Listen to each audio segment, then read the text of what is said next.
За та бүхэнд орой минь төргийе. Улсын хурал бол улсын хурал шиг байх ёстой гэж би бол бодож байна.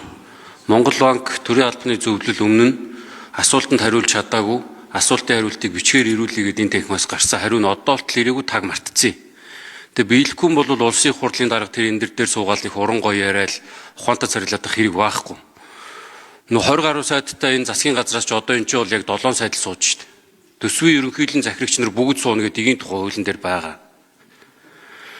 Тэгээ энэ хариуцлагыг одоо бид нар улсын хурал ярихгүй бол хизээ ярих юм бэ? Энд чинь 133 их найд төгрөгийн асуудлыг ярьж байгаа юм чи. Уг нь бол би энэ эгийн тухай хуулийг өөрчлөөд нэг гишүүнд 10 минут, 15 минут, хариултанд 6 минут байдаг байдлаар хууль санаачлаа явуулсан. Монгол ардын нам хилцэхгүй хойшин татсаар бод одоо ингээд гишүүд нь их хурлын даргаасаа минут гуйдаг энэ байдлаар явж байгаа. Энэ бол жоохон харамсалтай байна. Тэгээд энэ улсын хурлын дарга болонгуудаа чам шиг юм гинэ. Улсын хурлын гишүүн болчоод томроод байгаа юм гинэ. Дарамтлаад байгаа юм. Энэ улсын хурлын даргын хувийн компани биш, энэ бол улсын хурлын гишүүд. Иргэд нэхэд хэнийг яриадах гэдэг байгаа байхгүй юу? Тэрийг одоо өөрт нь бас хэлчихье да. Тэгээд энэ яг тодорхой 6 асуулт байна. 25 оны төсвийг улсын хурал батлахдаа нэг их найдын алдагталтаа баталж байхад ерөнхийлөгч хориг тавьсан. Яагаад гэсэн чинь мөчлөг сүрсэн төсвийн бодлого хэрэгжүүлээ урсгал зарлаа танаа гэд. Гэтэл сая нийслэлийн сонсгол дээр яригдсан асуудал нийслэл дээр 3 жилийн хугацаанд 7 их найд төгрөгийн алдагдал үйлдвэрлэсэн байна. Энийг төсвийн доктортой байдлын зөвлөл болон сангийн яамнаас тодруулга авъя. Хоёрт нь төсвийн сахилга бат тэг байна гэдэг нь одоо муу байна гэдэг нь. Аудит энэ дээр 4 минутанд багтаагаад бас нэг тайлбар өгөөд тэр энэ бол аудитын энэ дүгнэлттэй холбоотой байгаа мэдээлэл. За 3 дугаарт нь 24-өөс 25 онд энэ бусдаар гүйцэтгүүлсэн ажил үйлчилгээ гэдэг энэ 15.2 их найд төгрөг байгаа. Энэн дээр бас аудитаас тайлбар авъя. Яг энэ юуны зардлууд гараа явцсан болоод 24 онд 25 оноос 15.2 их найдаар илүү байсан бэ гэдэг. За тэгээ 4-дүгээрт нь замбраагүй төлөвлөлтгүй учраас одоо дахиад тодтол хийх юм. Төсвийн доктортой байдлын зөвлөлөөс асуух гэдэг. Энэ нэгдсэн төсвийн тэнцвэржүүлсэн орлого, нэгдсэн төсвийн нийт зарлага, нэгдсэн төсвийн суур зарлага гэдэг нь бүгдээр ингээд учир нь алдагдсан. Жишээлхэд одоо энэ цахим хөгжлийн яамн дээр 88 тэрбум төгрөгөөр програм хангамж авсан. Энийгээ тайлан дээрээ 21 тэрбумаар дутуу тайлагнаад бичсэн 66.7 тэрбум гэдэг. Энэ дээр нэг тайлбар өгөөч гэж байна. За тэгээд 5-т нь аудит өмнөх жилийг яг энэ төсөв ярьж байхад бид нар дотроо ингээд нэг юм хариуцлага ярьдаг нэгжтэй болцоо одоо ингээд хариуцлага яриад үр дүнд хүрээ явна гэсэн нэг жилийн өмнө. Одоо ямар үр дүнд хүрсэн, хэн ямар хариуцлага хүлээсэн бэ гэдэг дээр нэг тайлбар авъя. За тэгээд 6-т нь энэ 1 минутаа нэмээд авчих дарга. За 1 минут сонгоё. Цагтаатар гишүүний минутыг сонгоё. За. Эрдэнэс 5 толгой ноогдол ашигаас төрд ноогдох 3.3 их найд төгрөгийг урт хугацаа төр төлбөр дээр бүртгэв өгнө гэж. Засгийн газрын хэрэглэх газар. Өмнө нь бол Эрдэнэс 5 толгой уулуур хаяамныхаа харьяа байсан. Дараад нь хэрэглэх газар руу шилжсэн. 33.3 их найд төгрөг хайцсан бэ. Ахмадын тэтгэвэр нэмийг гэхээр нэг их найд төлөв 4 их найд төлөв төгрөг яригддаг. Багш эмчнэрийн цалин нэмийг гэхээр бас нэг 3-4 их найд төгрөг яригддаг. Энд ч мөнгө байгаад байна. Хариуцлага алга үрж байгаа хүмүүс нь хүний юмд хүүтэ ханддаг гэдэг шиг хандаад байгаа учраас Монголд хариуцлага байхгүй, төсөв дээр хариуцлага байхгүй юм салан задгаа явж байгаа гэдгийг төсвийн доктортой байдлын зөвлөл хүртэл хэлээд байна. Энэн дээр бас одоо хариулт авъя. Яг тодорхой 6 асуулт. За цогтоотор гишүүний хариултанд аудит дараа нь төсвийн доктортой байдлын зөвлөл. 3 номерын микрофон. Сангийн яам. За. За эхлээ сангийн яам. Энэ цагаан сайд.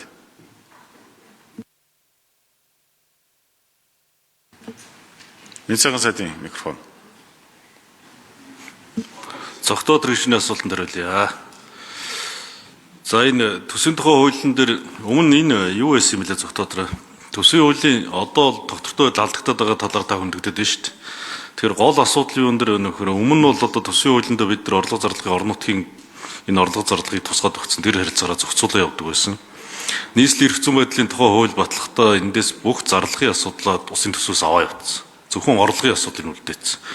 За тэгээд төсвийн тухай хуулийн дээр юу вэ нөхөр гол асуудал бол аймаг орон нутгийн төсөв алдагдaltaгүй батлагдах ёстой.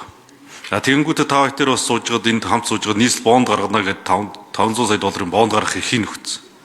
За эн чинь ингээд бонд гаргана гэдэг чинь өөрөө үүснэ гэсэн үг шүү дээ. Тэгэхээр нөгөө нэг төсвийн хуулийн чинь хэмжээгээр энэ бондын хэмжээгээр өрн үсээ өвчиж байгаа. За энэ чинь нэгдсэн төсөв төр ирээд өрөө үсээд орон нутгийн нийслэлийн үе зардал үсээ өвчиж байгаа. Төсвийн хязгаарыг бид нэр хуулиараа хурал төрүүлж баталж байгаа.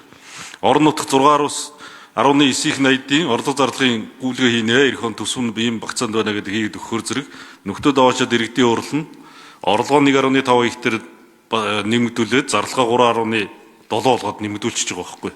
За энэ гол нөлөөлж байгаа юм нь юу вэ гэхээр зэрэг төсвийн хуулийн дээр урд оны үлдэгдлээс санхүүжуулах зарлагыг төсөв тусган баталж хэрэгжүүлнэ гэдэг энэ заалтыг үндэслээд урд оны үлдэгдлээс 2.2/80-ийн зардал жишээ нь нийслэлээр ороод ирж байгаа. За бонд нэмэгдээд ороод ирж байгаа.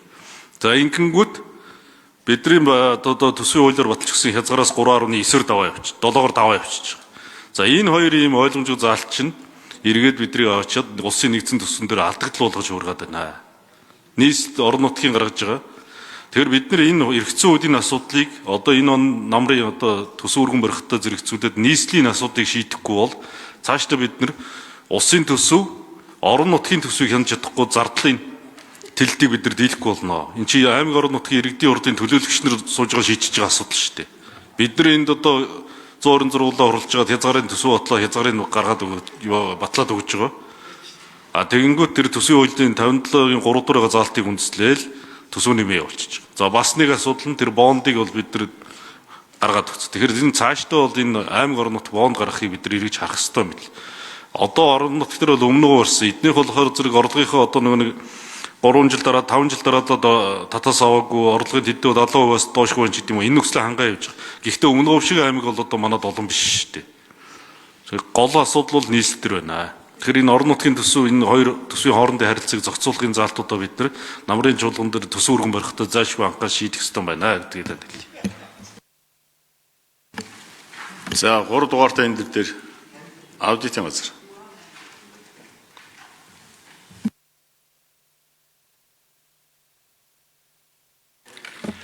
Тогтоо төрөгчний асуултанд хариулъя. Үндэсний аудитын газар Магнас руу. За аудитын шийдвэрийн хэрэгжилтийг хангах асуудал дээр бид бол онцгойлон анхаарч ажиллаж байгаа. За энэ талаар холбогдох байнгын гишүүдээс гарсан санал чиглэлүүдийг бид нар бодлого үйл ажиллагаанд тусгаж дүрм журмаа баталсан. За өнөөдрийн байдлаар 2025 оны санхүүгийн зөрчлийн нэгтгэлээс харах юм бол өнгөрсөн жилтэй харьцуулахад буурсан дүн мэдээтэй байгаа боловч одоогийн байдлаар жишээлбэл 13,442 зөрчил нэгтгэлд бид нар авсан 11.8/80-ийн дүнтэй. За энэ дотор одоо гол эзэлж байгаа 8.1/80-ийн зөрчил нь болохоор төрийн болон орон нутгийн өмчийн болоод орон нутгийн өмчийн оролцоотой энэ аж ахуйн нэгжүүдээр голж байна гэдэг. За дөрөв бас цогтгорлагч асууж ирсэн шилэн данстай холбоотой зөрчлийн ихэнх нь бас Загүйцэж хариулъя. ихэнх нь энэ төрийн болон орон нутгийн өмчит компани болоод за төртөө одоо гэрээгээр ажил гүйцэтгэж байгаа ийм одоо ажил үйлчлэгийг гүйцэтгэж байгаа компаниуд төр энэ зөрчлүүд бол гарсан байдаг. За өнөөдрийн байдлаар бид нар одоо 25 оны аудитын дүнгээр 29 одоо асуудлыг хууль хяналтын байгууллагад 7.6 тэрбум төгрөгийн дүнтэй 29 асуудлыг хууль хяналтын байгууллага шилжүүлсэн 252 одоо албан актаар албан шаардлагаар 278 хүнд одоо ноогдох 280.8 тэрбумын дүнтэй асуудал дээр хариуцлага тооцоолохоор холбогдох байгууллагуудад хандсан байгаа. За мөн одоо төсвийн тухай хуулийн 70 дугаар зүйл заасан зарим одоо хариуцлага хүлээлгэх үндэслэл болон албан тушаалаас чөлөөлөх үндэслэл болно гэсэн 4-5 заалттай холбоотой асуудлуудыг томилох эрх үхий этгээд буюу эрх үхий байгууллагад нь бид нар хуулийг үндэслэж жагсаалтаар харьяа байгууллагуудад За төсвийн доктортой байдлын зөвлөлөөс 4 дугаартай энэ дээр.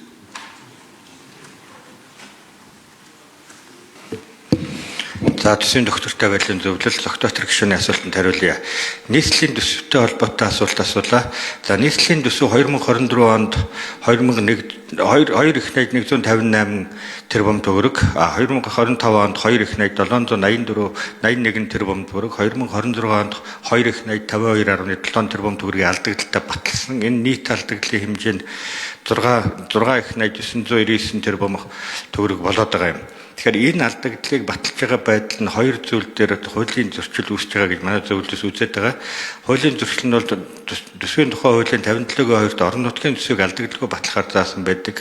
Мөн 2026 онд нийслэлийн алдагдал нь улсын их хурлаас баталсан төсвийн нийт алдагдлын хязгаарыг 1.4 их найд төгрөгөөр давж төлөвлөгдсөн юм байдлаар хуулийн зөрчил бол байна гэж үзэж байгаа. За гүйцэтгэлээр нь харвал 2024 онд нийслэл 920 тэрбум төгрөгийн алдагдaltaй ажилласан нэгдсэн төсөв. За гүйцэж хариулъя. Нэгдсэн төсвийн гүйцэтгэлийн алдагдлын хэмжээтэй тэнцүү байгаа бол 2025 онд алдагдал нь нэгдсэн төсвийн нийт алдагдлын 75%-тай тэнцүү. 2026 онд төлөвлөсөн алдагдал нь бол нэгдсэн төсвийн алдагдлын хэмжээнээс 1 их найд төгрөгөөр давчсан ийм алдагдал байгаа. За ийм алдагдлыг бий болгоод байгаа шалтгаан нь бол удаа дараагийн төсвийн тодтголууд тэгээд үндэслэл болж байгаа зүйл нь бол урд оны үлдэгдлээр зарлагаад хилээд байгаа юм практик байна. Мөн үндэсээс боонд гаргах давтамжтай тодтголууд орлогоос давсан зарлалын тэлтүүд нэм зөрчлүүдийг гаргаад байгаа гэсэн ийм мэдээлэлтэй байна. Баярлалаа. За цагтоотор гишүүн. За цагим яа. 4 дугаартай энэ дэр. Улсын хурлын гишүүн цогтоотор гишүүний асуултанд хариулъя. Захим хөгжлийн нууц харилцаа холбооны яам мягмар нар. За захим хөгжлийн нууц харилцаа холбооны яамны харьяа үндсний дата төв болон ийм Монгол их тим ажилдаг. За үндсний дата төв нь болохоор төрийн захим шилжилтийн үндсэн суурь дэд үтс бүгдийг хариуцж явдаг байгаа. Тэгэд үүнтэй холбоотой маш олон системүүд буюу одоо төрийн мэдээлэл салцсан хур систем, төрийн үйлчлэгээний захим машин, за танил нэвтрэлтийн систем, ийм Монголын платформ гэдэг энэ олон системүүдийг бүртгэж явдаг. Тэгээ үүнтэй холбоотой нөгөө лицензийн бүртгэлүүд орж ирдэг. Тэгээ лицензийн бүртгэлүүдээс нөгөө лицензийн хугацаа дууссантай холбоотой бүртгэл нь тэгж орж бүртгэгдсэн байгаа. За уусна.